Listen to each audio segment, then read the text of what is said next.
Good afternoon, and welcome to the webinar sponsored by the Western Center for Metropolitan Extension and Research.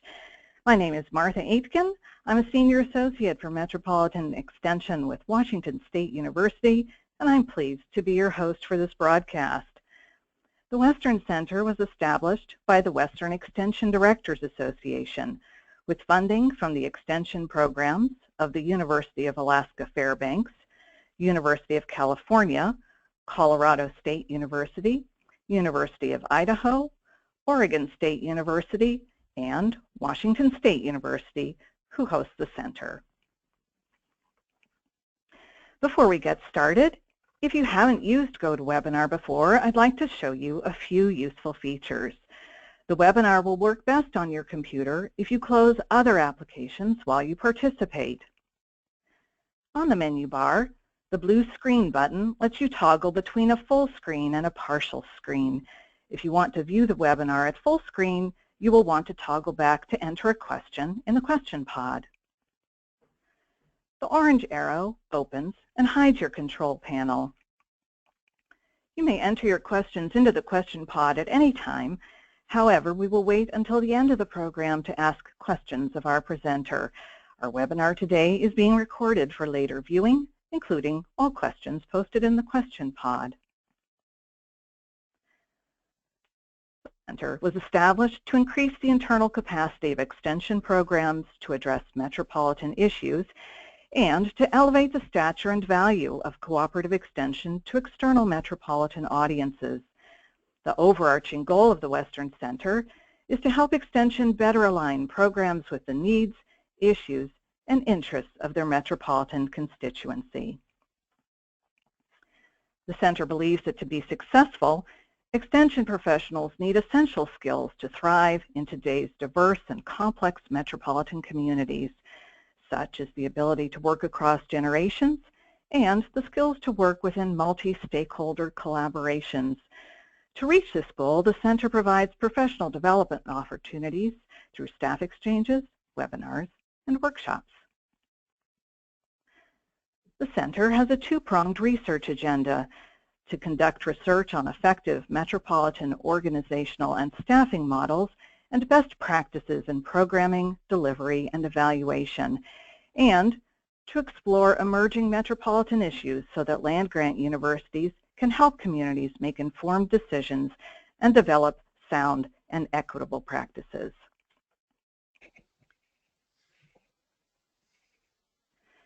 And now it gives me great pleasure to introduce today's presentation, Urban Communities Reimagined, a Kettering Foundation project with Patrick Proden and Angela Allen.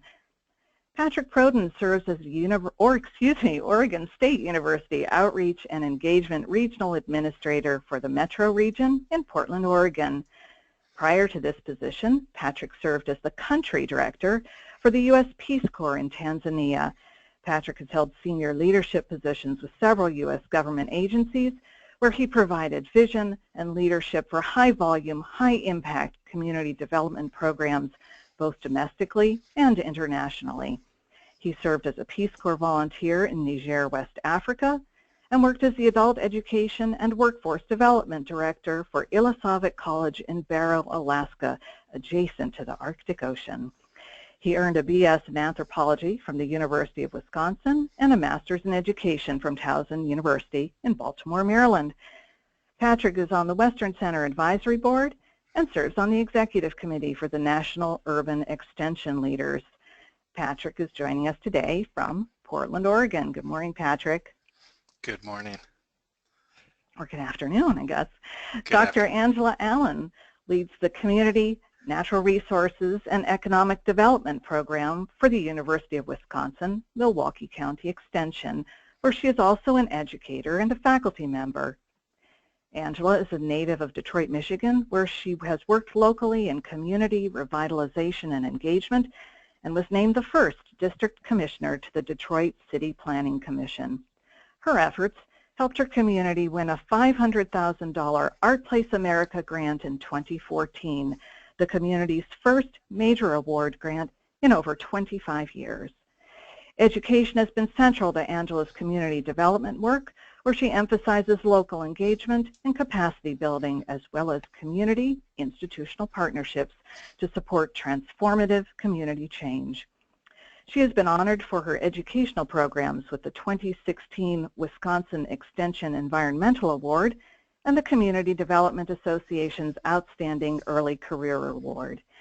Angela's current work integrates strategic planning, collective impact, network weaving, public deliberation, digital storytelling, and complex adaptive systems change. She is joining us today from a conference in Cleveland, Ohio. Patrick and Angela, thank you both for being here today. Welcome to the webinar. Thank you, Martha. Thank you very much. Appreciate the introduction. I would like to welcome everyone, and I'm really glad you're able to be with us today to learn more about the exciting project and partnership that we've established with the Kettering Foundation and the Cooperative Extension Service throughout the country. This project is going to be spearheaded out of Portland, Oregon and Milwaukee, Wisconsin. Angela, of course, from Milwaukee, and myself from Portland. As Martha mentioned, I am the regional Metro Regional Administrator for the Portland Metro Region here in Oregon. And Angela, as you've noted from the introduction, she is in Cleveland, Ohio today. Angela is the Community Natural Resource Economic Development Educator out of the Milwaukee Extension Office. So together we're going to walk you through an exciting new project to be launched on October 3rd in the West and the North Central regions of the United States. And this project, supported by Kettering, is Urban Communities Reimagined. So we're going to tell you a little bit more about that throughout this presentation. A couple of the project goals kind of straight off to get into this. It is a community engagement project, so there's a couple different components attached to it, but one is to produce an issue guide to the Kettering Foundation through the National Issues Forum, and this kind of working title at this point is Urban Communities Reimagined. One of the steps to this is really to engage partners to frame the guide with emphasis on extension partners and some of the outreach that we have kind of in and around our communities. How do we do that? One is to hold deliberations in urban communities. We'll get into that a little bit more, but very importantly, to collect the information in the communities from the communities and from the community members is really, really critical. And hearing the voices from folks that you know, we talk to and we engage with through some of the concerns gathering and some of the other activities that we have planned. Collecting public concerns using new and different cultural engagement tools. Angela will talk about that a little bit later on. And then ultimately we will be delivering a report to the Kettering Foundation and going through a number of naming and framing exercises that really identify the issues in some of these community conversations. So I just want to share kind of our project and kind of the scope of it at this point in terms of some of the states that we will be working with, or some of the states that had been initially identified. 8 states, and so starting in the West, we'll be working with Anchorage, Alaska. We'll also be working kind of out of the Portland Metro region in Oregon, of course, Seattle, Washington. Moving over to Denver, Colorado, Minneapolis, Minnesota, the Milwaukee area of Wisconsin, Chicago, Illinois, Detroit out of Michigan is really kind of some of our initial hits in terms of who we are engaging and bringing in as partners and some of the field teams that are being assembled as we speak. And so as I mentioned, you know, some of the focus is, of course, on the north central and the western regions and some of those cities that I just shared, but the longer arc of work is really to look at a year-long series of public deliberations and community celebrations and, frankly, community conversations that will ultimately lead to a finished guide. And so part of this is really to embark on a framing process experiment that we'll get into with you in a little bit, and also the integration of cultural engagement tools kind of into this arc of public work. And a lot of this work is really, heavily dependent on building capacity and strengthening democracy networks through some of the work that we're doing, and bringing in some of the arts and the humanities and design type of focus that really allows us to do some of the community and cultural engagement work that we have intentions to sort of deliver with this project. Ultimately, there will be a creation of a deliberative issue guide about urban community development, and it will be by and for urban citizens and residents, including those living in the smaller town, cities, and metropolitan areas in some of the states and cities that we spoke of a little bit earlier. To get us started today, I think it's important to understand a little bit the Urban Communities Reimagine project. This is a real true opportunity for the cooperative extension system as a whole to build off of a recent Kettering Foundation project that I actually had an opportunity to be part of, and it was a rural issue guide project that really focused on kind of rural communities throughout the country. And so dovetailing from some of that research with the Kettering Foundation and the exciting infusion of cultural engagement tools and creative placemaking, this concept seeks to leverage the Rural Community Issue Guide project as complementary companion research. So we're trying to utilize the interest and commitment of the cooperative extension system as a whole in deliberation and seeking out and also trying to learn what community means in urban America. And of course you could imagine there's multiple definitions of that, I'm sure. The cooperative extension system is poised to advance efforts in building an arc of continued research focused on urban, and we hope to make this body of work part and parcel to some of that research. To do such, into a bit of the history and tradition.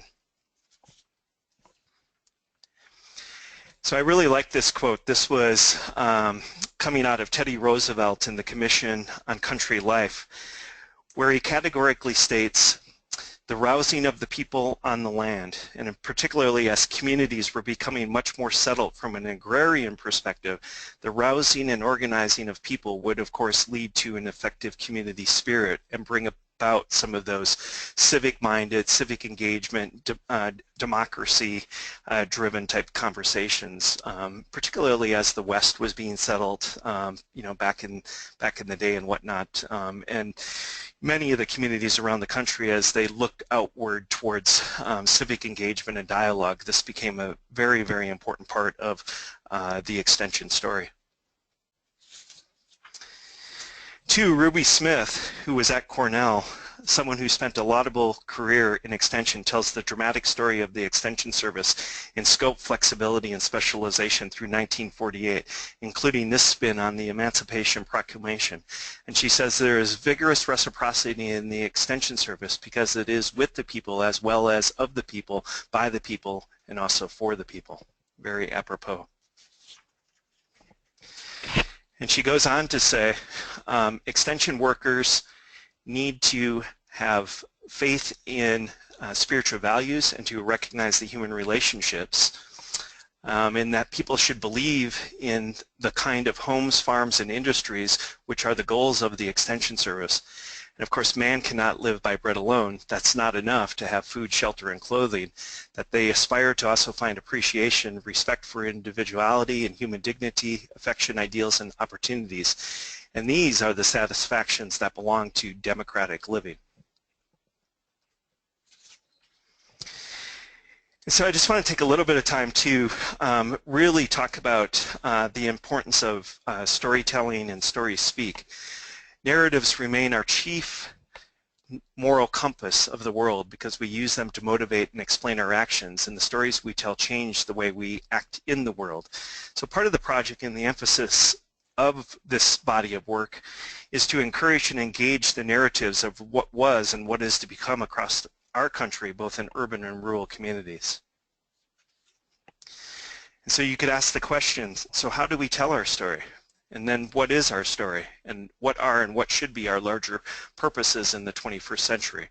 Particularly because, as a country, as a culture, as a people, a lot has changed over time. A lot has changed in the cooperative extension service. A lot has changed in roles of government and how we approach decision makers. But what roles and do we play and what role should we play in addressing the problems of democracy? These are big questions in terms of what we and how we tell our story.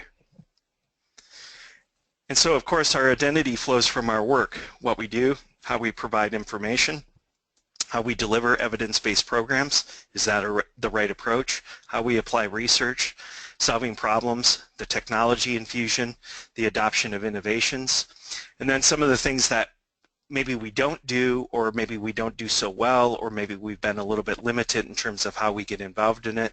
You know, things like social work, service provision, some of the integration of the arts and the humanities, the question of advocacy and organizing.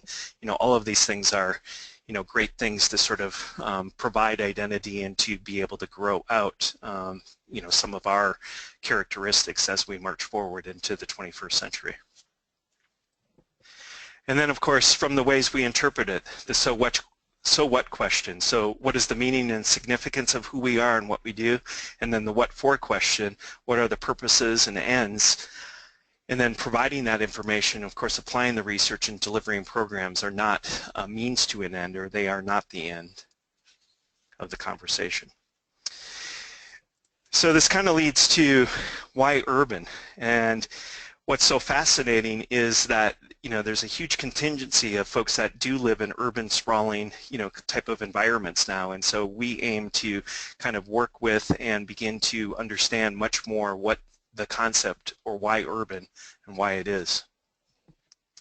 And so for starters, back when the land-grant universities were created in 1862, you roughly had about 19.8% of the people who lived in urban areas, and many of the current issues were related to agriculture. It was that agrarian society. Over time, there's been a shift. Today, there's about 80.7% of the people who live in urban areas, and many of the current issues are related to urbanization. And then you have the why shift to urban areas. So, you know, there's oftentimes more accommodating housing, there's more opportunities in suburbs and cities, there's a value system, you know, younger folks, some of the millennials, they love public spaces and walkability and the diversity and just the different activities that are offered in cities. You have a range of mobility opportunities in many of the metropolitan areas in terms of public transportation and being able to migrate out of those urban areas as time goes along. I'm going to have Angela go into some of the more seismic shifts to urban at this point. Thanks, Patrick.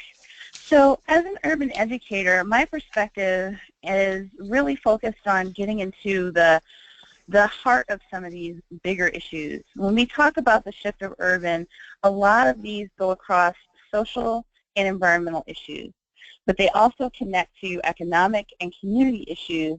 And so it's the interconnection of place and people. In urban areas, of course, there's the issue of density, and we'll talk a little bit more about that. But these are just some of the core issues that are a part of what it means to the shift for urban and things that we need to consider for the broader issues to address. What's different about urban, probably the most important thing, is complexity. And what we need to understand that, well, for the 100-year history that cooperative extension has had nationally in the U.S., most of the focus has been on rural agrarian issues and translating that change into community and economic development as the population has changed nationally. But to think about overall remediation, it's important to consider the unique qualities of complexity to the urban environment. These environments are very complex, and again, it's still based on the density differences due to the shifts in population. So regarding demographics, that tends to change and start to define some of the nature as to why the complexity is so focused on people and place. And that diversity tends to include a varied experience across the population in education and the representation of different cultures. For example, in the Portland metro region, one school district made up of over 3,000 students represents over 100 different nationalities and languages. Similarly, in Milwaukee, we have more of a traditional population, and it's shifting, where recently one suburban school district has been the first in the state to be majority underrepresented people of color and different racial and ethnic experiences, comprising 1,800 students with over 15 languages spoken. Similarly, another suburban school district just outside of the city of Milwaukee has over 41% of the 9,700 student body majority Hispanic, and that's more than the state average in Wisconsin of 28%. So there's different nuances to the complexity that we need to consider when we're addressing that in terms of the demographics of the populations represented in urban communities. Lastly, related to the complexity of the urban community, we're thinking about the relationship between urban communities, suburban, and the connection back to rural. They're interdependent. And we need to think about the fact that new programming is being developed and should continue to be developed to accommodate this complexity and this diverse context. At the same time, we need to honor the history, the tradition, and the understanding that we're all in this together. And this is not intended to be just exclusive or binary, but importantly, it needs to build from the connections that we have across geography and the representation of people migrating their different heritages and their different histories across place through relationships. And that's something that is really a strength that cooperative extension can contribute to, not just locally, but also at the national level. So I'll switch it back over to Patrick to talk more about the relationship of cooperative extension and land-grant universities and what that means to the context of this project. Yeah, thank you, Angela. Really important, the rural-urban interdependence and how the extension system as a whole can play a very big role in bringing that together. So really appreciate that share. How can land-grant universities help address some of these issues? Well, of course, you know, the cooperative extension system, I think, is in a really strong position to help address a lot of these issues, both rural and urban, and particularly as we get into this project, some of the urban issues that are out and about in some of the communities that we serve. So how do they do that? Well, you know, extension and land grants are many of the things that you see on the slide here, and some delve into new and some of the different and bold and forward thinking. So you have collaboration, you have engagement, you have the social responsibility, you have the relationships, you have the connection to local people and issues and some of the outcomes and sustainability issues that are out there. And while this may not necessarily look so ever different from a rural perspective, there is a lot of opportunity in an urban environment to engage and connect on a number of different levels. I'll switch it back to Angela.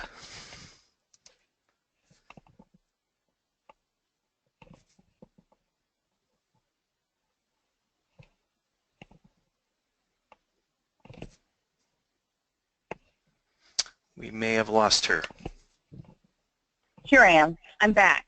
Okay. So it's important now through this slide to think about the why of this project and several of the strategies that we plan to invoke within it.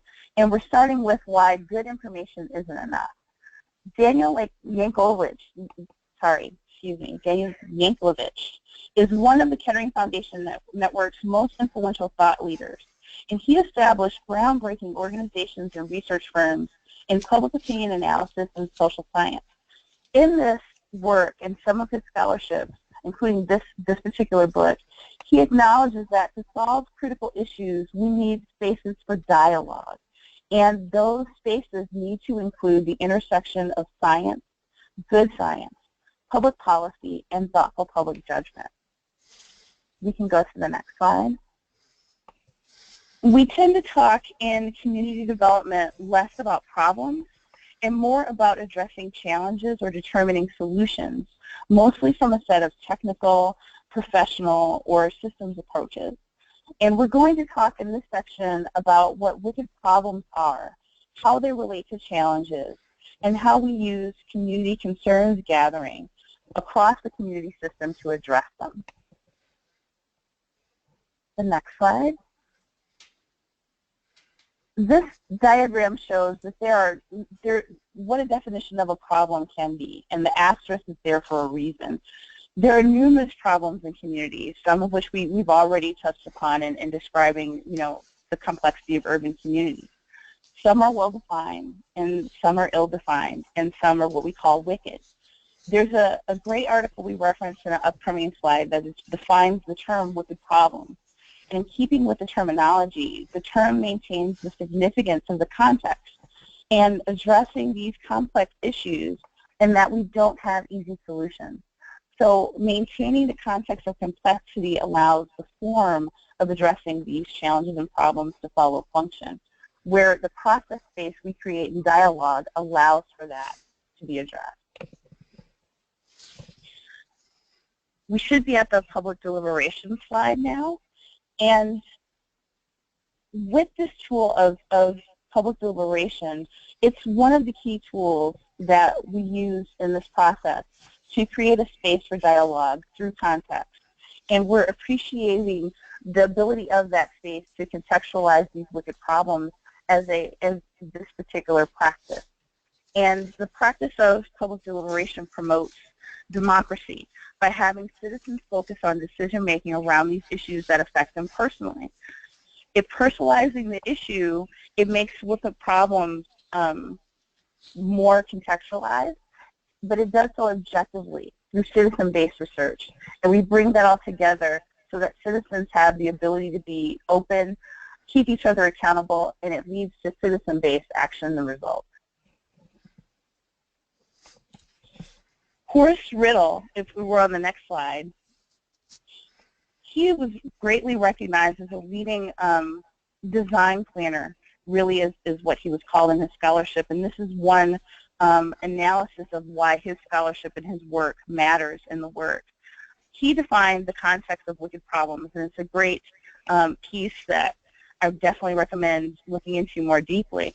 But the reason why we bring it up here is because when we talk about the context of wicked problems, we need to advance certain principles by which understanding them through dialogue is important, again, back to addressing the systemic context and their significance in advancing democracy. So when we talk about principles, if we're on that slide, this is a slide of some of the principles and strategies of engagement that we're thinking about as we initiate and implement this project.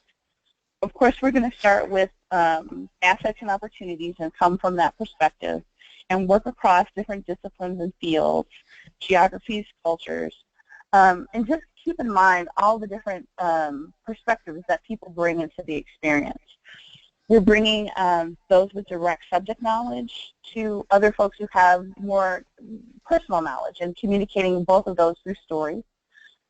We're focusing on collectively deciding the actions to take together, enabling individuals and organizations to take on the work they find most important. And again, we're focusing on distributive leadership and reciprocal partnerships.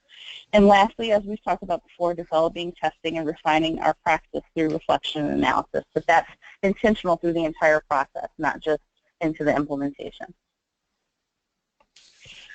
So if we're on the problems and democracy slide, we have to think about what those principles and strategies of engagement are based on. And again, it goes back to the heart of democratic practice and looking at and facing those problems face on. So over the next two slides, we're talking about the relationship across subjective understanding between citizens, institutions, and communities. We're starting with some, they're not really assumptions, they're more realities. And starting from the framework that many times when we ask citizens to come into these spaces, they're not engaged. They may be on the sidelines, some may be more active than others. But remembering that we need to work and bring in the margins. We then approach issues and discuss them in ways that sometimes they may promote polarization. Typically, when people do different approaches to trying to improve democratic practice, people may get involved, but then they make poor decisions about what they should do, or people think that they can't make a difference, and sometimes people act that their efforts may go in different ways.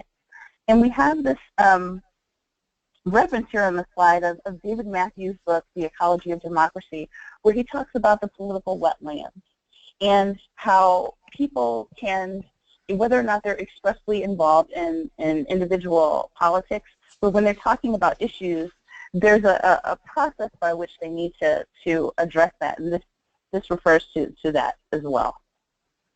On the next slide, some of the other problems in democratic practice may be that mostly sometimes there's issues of coherence. There's a lack of coherence that can keep people from feeling like they can be agents of change, or they feel like one central agency is put in charge of coordinating the effort, and then that creates different rules, regulations, and that drains the energy out of citizen involvement. Other experiences are that people just don't take time to build from the shared learning, also dealing with mutual distrust and the implications that they have on the relationships between citizens, institutions, and different parts of the process when it comes down to instituting policies and actions, governmental or non-governmental. Sometimes institutions doubt that citizens are responsible and capable. And last, citizens may see institutions as unresponsive and ineffective. So the framing process, and when we start to look at that and think about what it is to approach this work, it's really that there is no one single story, one image, or one thought doesn't give a complete picture of what's happening. You can have many different types of spaces, and we need to think about remembering how are we bringing that back to the collective voice. And so that leads us to looking at what it means to name issues. And we call this, in this particular public deliberation process, concerns gathering. These are 6 of the questions that we ask to do this framing. And as we launch the project, we'll be using these concern gathering sessions across the cities within our respective states to name these issues. So we're starting with, what is bothering you? Why do you care? How are you going to be affected? What is sacred? What can be improved? And what can be created? Why do we encourage and orchestrate our work in this manner? We do this because it's helpful when working with diverse audiences from all the different perspectives and backgrounds that we've discussed previously.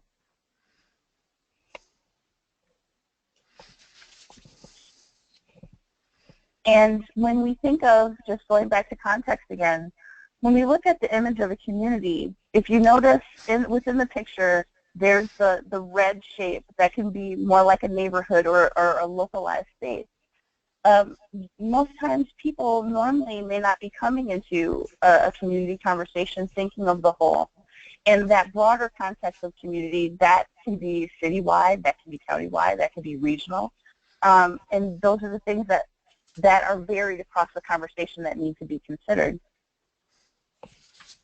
Next, sometimes more likely people are coming at the conversation within their imagination, thinking more about their personal experience right where they are. And you're thinking about where you're living now, maybe where you grew up, depending on where the conversation goes around the issue, what your experience was at the time, what your experience of it now, is it now, and how it's contextualized or colored by your memories and different meanings. And that's a part of everyone's story. And we want to bring that to the experience of framing these issues and what the process of imagining what the urban community can be in the future in a practical way, but in an actionable way. So on the next slide, we can think about what it means to try it. This visual is focused on, if you look at the person in the middle, they're thinking about the picture of a cow, and next to the bubble is the word cow. We picture words in our minds. We can picture a cow, and we can say cow. And the words turn the pictures, and the pictures turn the words. And this helps us remember what we read and hear. So it helps us frame our experience from all those different lenses and bring that to this project and this experience in different ways to act on it. Which starts to frame our conversation around what it means to bring in cultural engagement. And so now I think we'll be turning it back to Patrick to talk about that. How can we go from this experience of personal vision and consideration and turn that back into what it means to make tools and actionable practices for acting on these deliberative processes? Sure, and so thank you, Angela. And so as part of the engagement, here are several overarching questions that we'd like you to consider or ponder. How might we invent and support new ways for community development to be approached that links economic development with cultural development? Or what avenues of opportunity exist in the land grant system and cooperative extension for engaging the arts, the design, and the humanities in service to pressing public problems? Or how can our collective efforts contribute to organizing and movement building as part of a national strategy for holistic community development? Back to you, Angela. Awesome. One of the things that is very critical to doing this, if we're really being considerate of culture in this moment, is including the history of social justice and cultural impact historically. We are thinking about how communities are using tools such as digital storytelling and photo voice, along with other public deliberation processes that may be happening to further define community. So we're looking at applied practices that the slide says, force, but it's true. Some of these practices are the first time that different groups have come together to think about the intersections of issues in spaces such as art and community development. So what we'd like to do in doing that is really to be intentional and have this be educative public engagement and not focused on any single initiative, any single organization's leadership, but thinking again through the community context for critical thinking and using this project pilot to examine how these processes take place, how these tools can be used, and how all this collective effort can be uplifted in a practical way.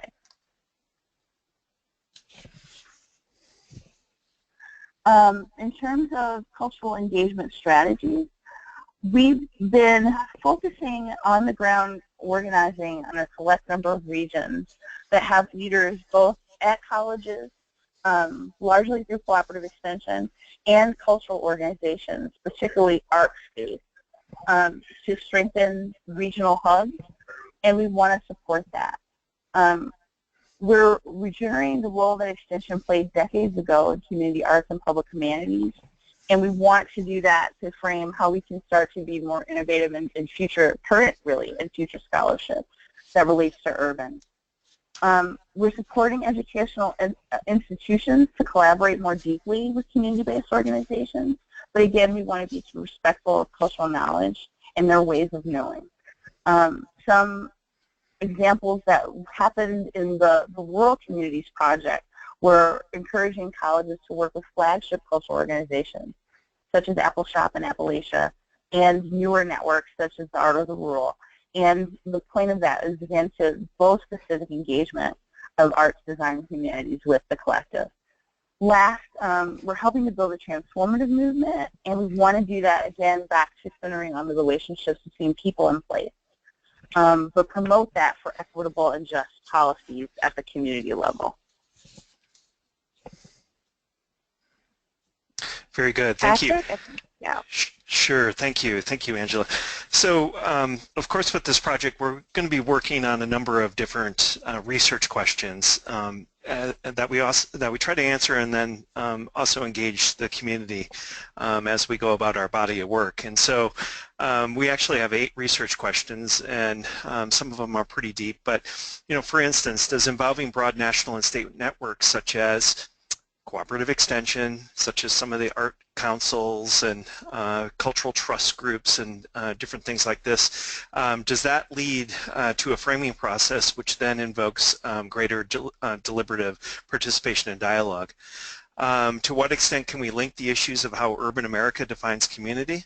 Does urban extension and the educators thereof and their involvement translate into doing work differently or taking on new roles as democratic agents in the community. In other words, that real core kind of ability to convene and having the capacity to convene and being empowered to convene by leadership and institutions and whatnot. How to invite change in institutions by engaging in the framing process based on rural issues coming out of the cooperative extension system. Will this lead to institutional change? What does that change look like through the framing process? Does it affect institutional routines? How can we ultimately promote and advance that change through a project like this?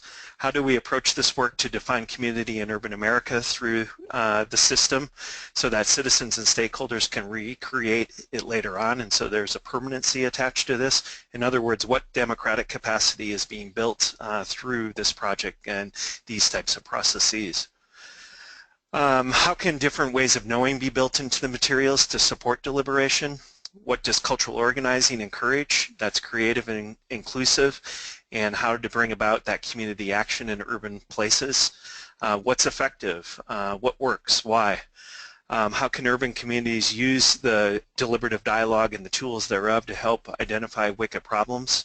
How can we create the element of local action that can be taken by governments, NGOs, and communities to address these challenges and invoke actionable conversations that ultimately lead to helping communities address the issues, build the capacity at the appropriate intervention levels?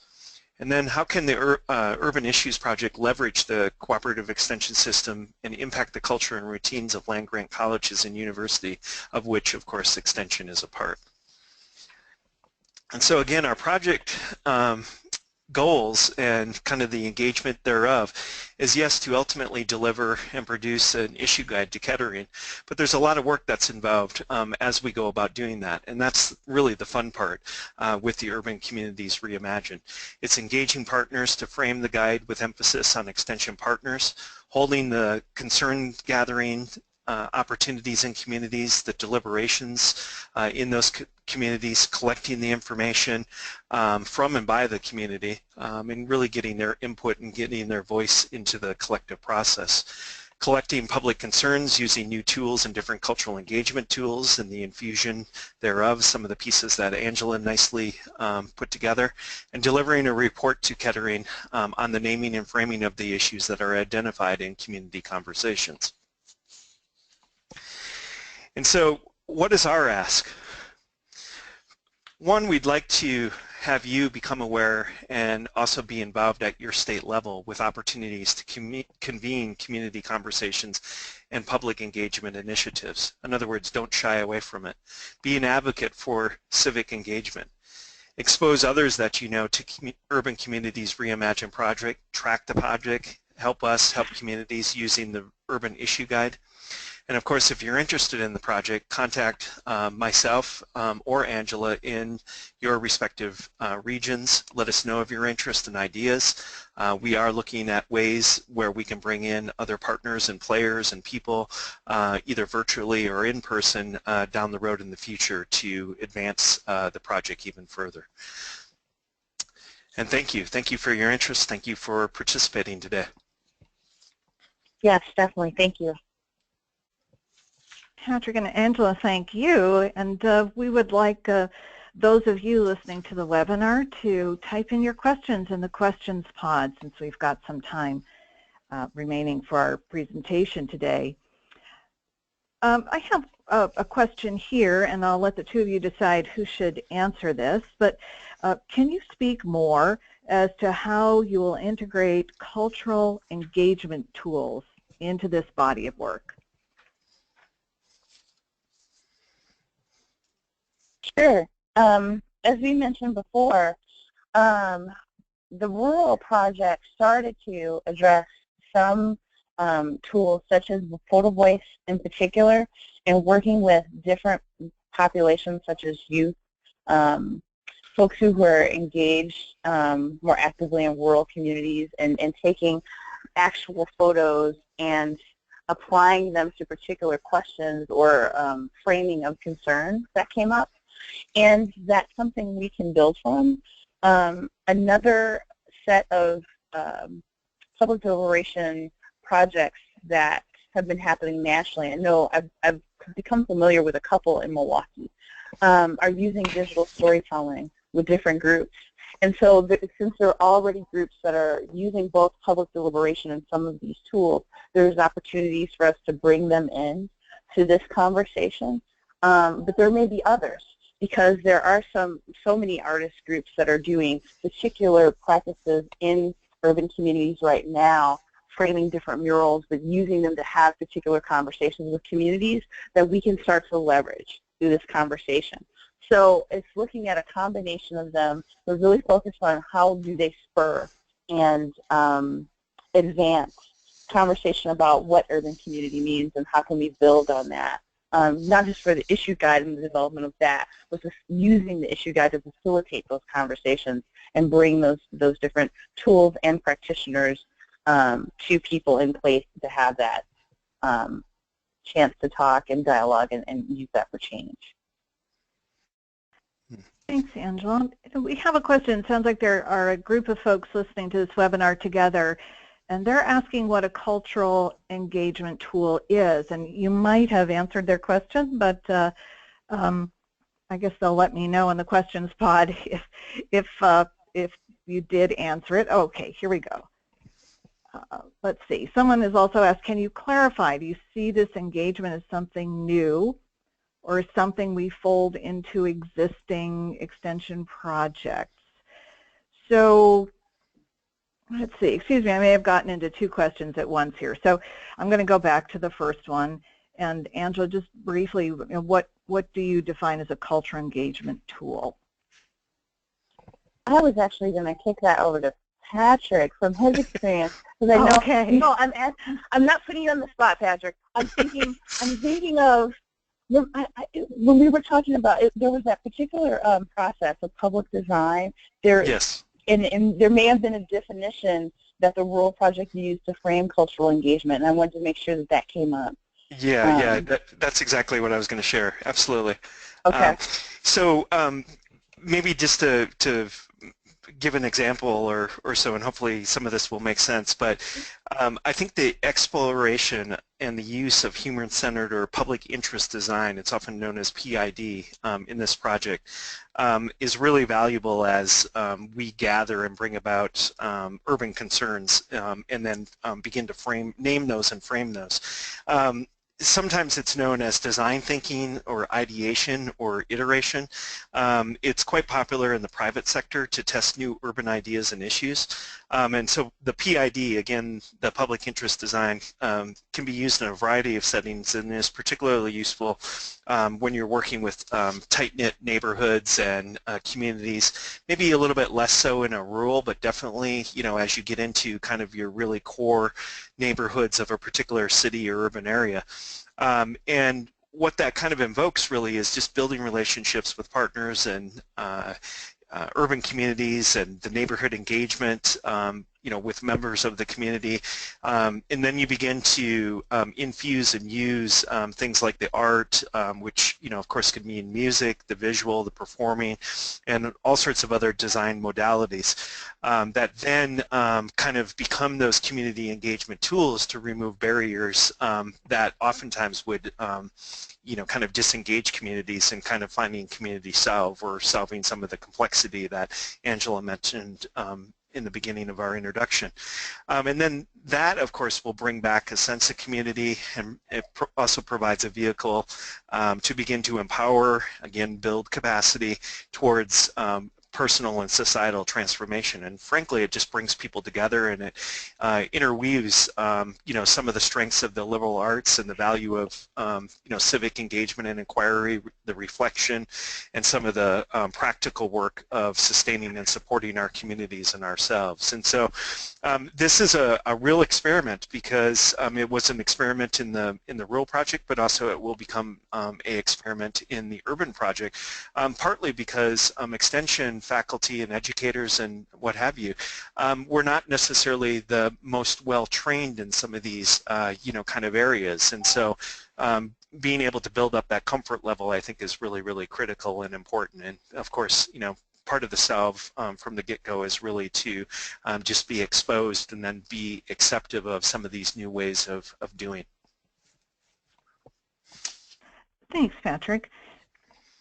Can you clarify, this is our next question, can you clarify, do you see this engagement as something new or as something we fold into existing extension projects? For example, I work primarily on watershed management and natural resource education in Southern California. So will there be results I can use to enhance my current work, or is this really an entirely new project? First of all, it's a great question, and so part of my perspective with this project and many others is that in today's world we really need to be kind of doing things from a not even a multidisciplinary approach, but a transdisciplinary approach, across sectors and across environments and things like this. So what I would say is absolutely, this is not a project that is to be done in isolation or as an add-on, but sincerely integrated across various program areas. So if you're working in the environment or in watershed or in agriculture and whatnot, there are ways and means to kind of engage community and constituency and stakeholders and whatnot to really kind of bring about conversations that lead to action, actionable conversations, I think, being incredibly important. And also being able to bring in new audiences versus being in a situation where, oftentimes you're speaking to the choir and what have you. So I think as much as we can share outward with the system and with individuals who happen to be interested in it, from the learning and some of the growth that we will experience through something like this, I think can really help transform bit by bit some of the work and some of the approaches that are taking shape across the country. Great, thank you. I think we have time for one more question. How can I be involved even if I'm currently from a state which is not one of the identified project teams at this point? Yeah, so I think we hit on this a little bit just in terms of what our ask was, it may go without saying, we're all working under, constraints and, limited budgets and time, and, all projects require foci and whatnot. I mean, Angela and I have talked about this quite a bit, just as we provide leadership to this project. We started, kind of the proposal process with Kettering, identifying the 8 states that I mentioned. And so, to be honest, if you do not see your state, kind of highlighted on that given map slide that we shared, reach out to us, talk to us. Let's figure out a means to connect and also be able to think about what makes sense in terms of bringing others into the project. In today's age, there's a whole lot of opportunity to do things virtually. There's a lot of opportunity to kind of go through, different processes and exercises and whatnot, to find salve and get to lessons learned that we can share and, share some of our strategies attached to the project and whatnot.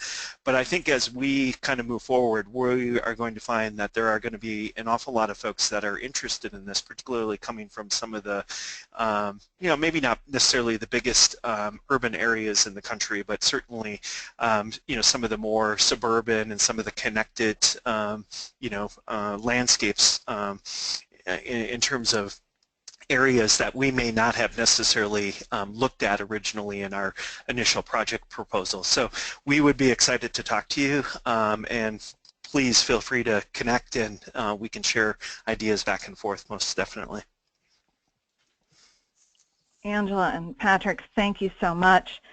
And thank you all for participating in the webinar today, which was offered at no charge through the support of continuing members to the Western Center for Metropolitan Extension and Research. This webinar has been recorded and will be available next week on the Western Center website, metroextension.wsu.edu. Please join us again 1 week from today on September 29th, when Julie Fox from The Ohio State University joins us again as a presenter with Leadership in the City, exploring the skills that leaders need to link the extension mission to our metropolitan communities. Go to the WCMER website, metroextension.wsu.edu, to register for the webinar and join our mailing list. Once you exit this webinar, we'll launch a brief survey, so please take a moment to fill it out. Tell us what you thought about today's webinar and what you want to learn about in future webinars. That concludes our webinar for this beautiful first day of fall 2016. On behalf of the Western Center for Metropolitan Extension and Research and our presenters, Patrick Proden and Angela Allen, I thank you for joining us. We'll be with you again next week. Have a wonderful afternoon.